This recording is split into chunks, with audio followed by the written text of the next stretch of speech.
sekian unit gitu. Dan akhirnya saya cari selama beberapa tahun 2012 saya baru dapat Zarka dengan harga pada waktu itu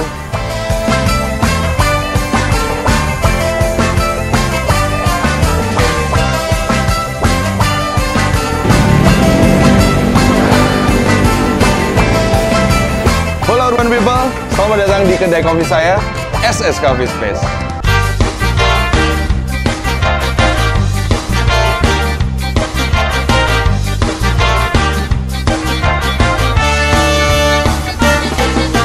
Ini adalah unit bisnis kita yang baru berumur 1,5 tahun.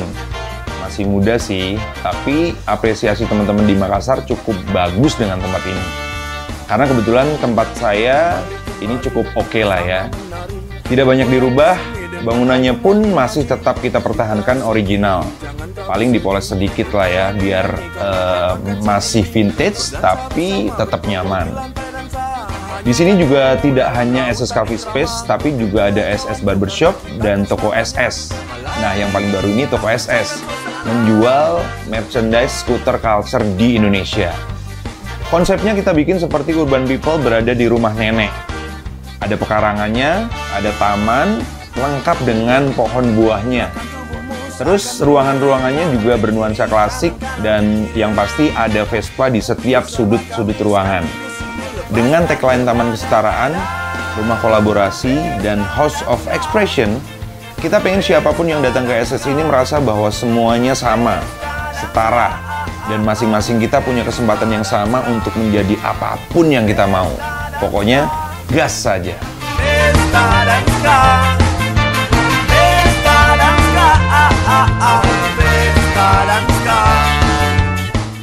Nah, biar lebih enak, saya ajakin ke tempat favorit saya. Yuk, belakang.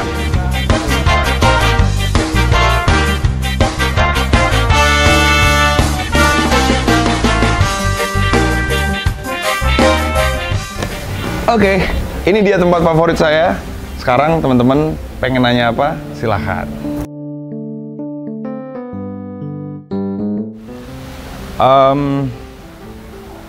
Sejak tahun 2015. Jadi awalnya itu saya sebenarnya mulai dari kegelisahanku sendiri gitu kan. Pada waktu itu saya pengen cukur di barbershop, cuman menurutku waktu itu mahal gitu. Karena di barbershop di Makassar itu range harganya itu sekitar 50 sampai dengan 100 ribu. Sedangkan kalau pangkas rambut itu di angka tertingginya itu 20 ribu tuh gitu. Makanya saya ngambil di tengahnya.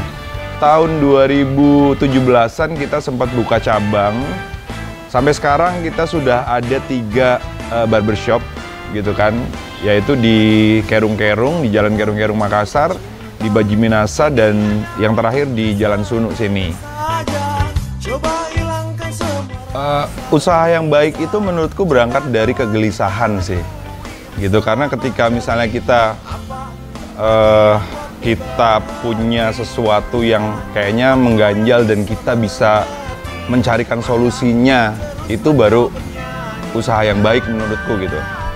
Tapi tidak segampang itu juga gitu kan, karena butuh yang namanya ada 2 sih kunci yang paling menurutku sangat-sangat harus diperhatiin. Ada teman-teman harus fokus dan konsisten gitu.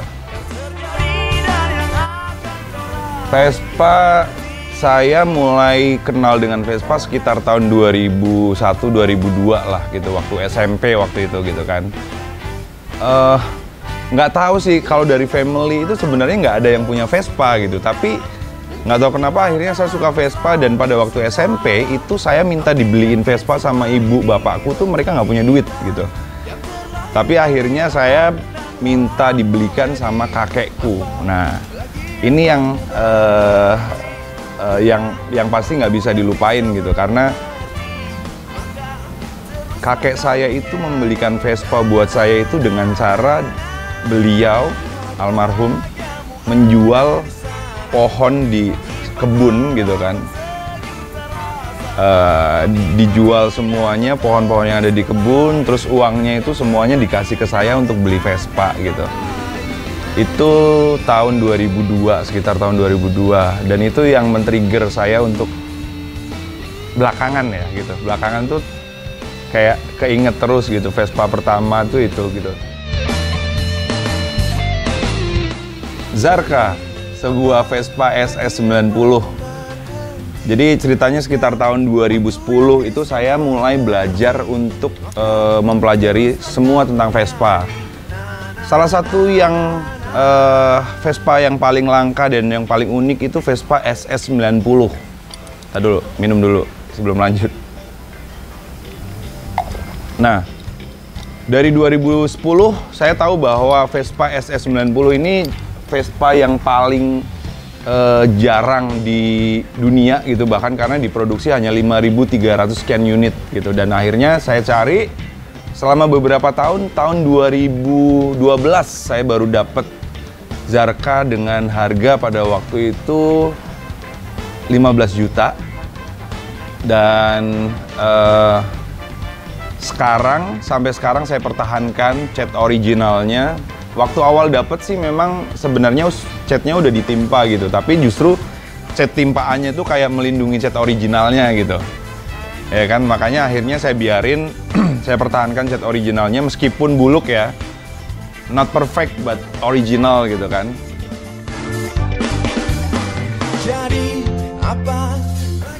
Touring, menurutku setiap perjalanan itu punya cerita sendiri gitu.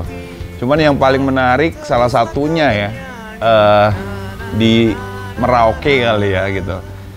Jadi saya terbang ke Merauke pada waktu itu cuman sebenarnya tujuan utamanya adalah menjemput Vespa GS gitu. Itu salah satu big dream saya gitu. Dan akhirnya terwujud tahun 2018.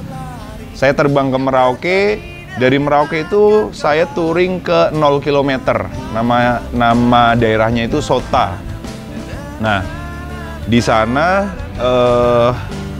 saya udah disiapin motor, saya dipinjemin Vespa sama ketua klub di Merauke, teman-teman KSC, Kandara Scooter Club, satu-satunya klub di Merauke. Dan kami sempat touring dari Merauke ke titik 0 kilo itu sekitar 80 km lah. Dan itu jalanannya tuh lurus dan hutan belantara gitu. Vespa saya sempat mogok karena saya di belakang gitu kan. Karena saya di belakang ngambil gambar, maju ke belakang, pas di belakang Vespa saya mogok.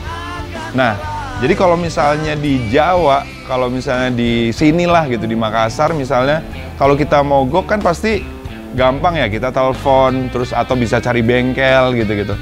Tapi kalau di Papua, di Merauke itu hutan belantara gitu. Jadi pas mogok udah, saya pikir saya bisa telepon dong anak-anak yang di depan gitu. Pas saya ngambil handphone ternyata nggak ada sinyal. Saya pengen cari bengkel, sepanjang jalan tuh hutan gitu. Jadi ya udah pasrah aja, nggak ada sinyal, nggak ada bengkel, udah diem aja gitu, nggak ada kunci-kunci di motor, diem aja sampai beberapa lama kemudian mungkin sekitar 20 menit, mungkin teman-teman baru nyadar kalau saya nggak ada di rombongan.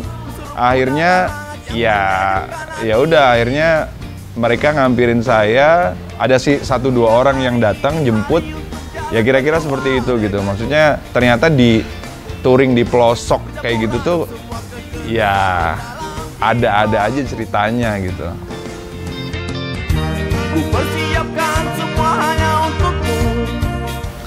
Harapannya apa ya? Standar aja sih. Saya pengen teman-teman di Indonesia lebih mindsetnya lebih berkarya gitu kali ya gitu. Kayak kenapa akhirnya saya membuat konten gitu kan. Saya pengen ngebuktiin bahwa saya ini bukan siapa-siapa nih. Saya cuma anak Vespa. I'm just scooterist gitu. Tapi kita bisa kok ngelakuin apa-apa gitu. Kita bisa kok melakukan hal-hal besar gitu.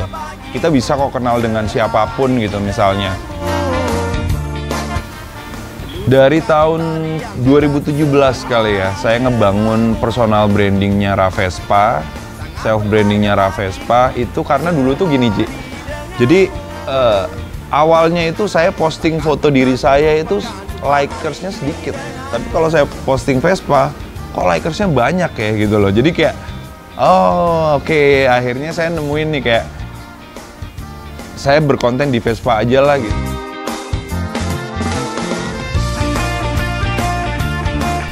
Membuat konten ala Ravespa. Apa ya? Minum dulu ya.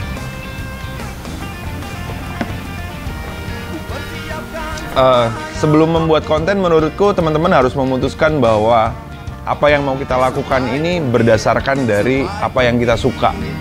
Biar nggak bosen, biar bisa terus konsisten yang seperti saya bilang. Ya karena saya suka Vespa, saya berkontennya di Vespa gitu kan. Jadi dengan mudahnya pasti kita akan bisa menghilangkan kebosanan ketika misalnya kita jenuh gitu.